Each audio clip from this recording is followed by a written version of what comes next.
Ce que nous voyons là, diriez-vous que c'est une exception ou l'insalubrité est réellement un problème environnemental pour vos administrés? L'insalubrité règne surtout à Rwenzori Torita.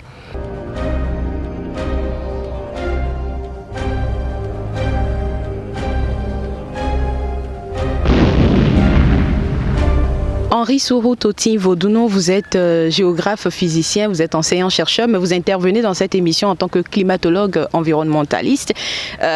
Ici, on a du mal à respirer, alors j'aimerais savoir ce que la science dit de ces conditions-là. Dans ces conditions-ci, est-ce que le sol se porte mal, l'air se porte mal, l'eau se porte mal? Que dit la science? Le sol se porte mal, l'eau se porte mal, l'air se porte mal, mais vous avez oublié une chose. Les hommes se portent mal dans cet environnement. Et ce que dit la science est que nous sommes dans un milieu, dans un environnement vraiment insalubre. Vous avez vu le sol, on ne voit plus le sol, on ne voit que des déchets solides, des déchets liquides derrière nous.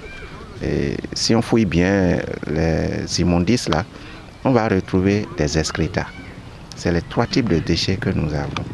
Et donc, la science en un mot dira que nous sommes dans un environnement pollué, très pollué. Vous avez récemment fait une descente sur le terrain avec une équipe transdisciplinaire. Pouvez-vous partager avec nous les fruits de vos travaux, mais dans un langage terre à terre, on va dire?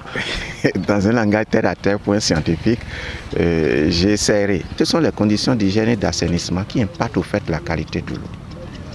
On a situé les conditions d'hygiène et d'assainissement. L'insalubrité.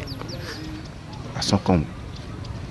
Quand nous mettons en relation cette insalubrité et ces conditions inappropriées d'hygiène avec la qualité de l'eau, nous avions constaté, après les analyses physico-chimiques et bactériologiques des eaux de puits à Cotonou, puisque c'est l'eau qui est la plus utilisée par la population.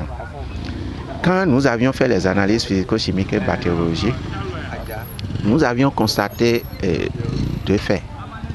D'abord, si on se situe sur le plan physico-chimique, nous avons constaté des taux élevés de nitrate dans certains quartiers de Rwenzori. Les directives de l'OMS disent 50 mg par litre de nitrate dans l'eau. La norme béninoise dit 45 mg par litre.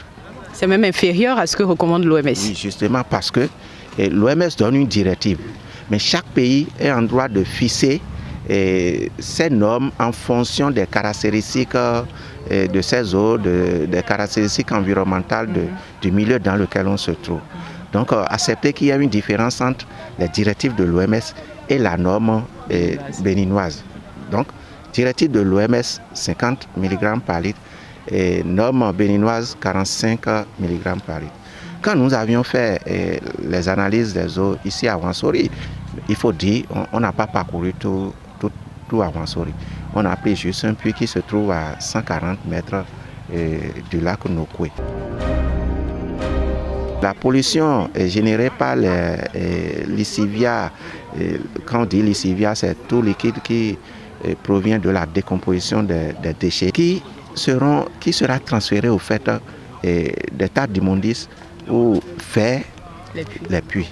Donc, ce taux élevé de nitrate est lié à la décomposition de la matière organique, soit les animaux morts, soit les déchets de toutes sortes, et qui va se retrouver dans les eaux de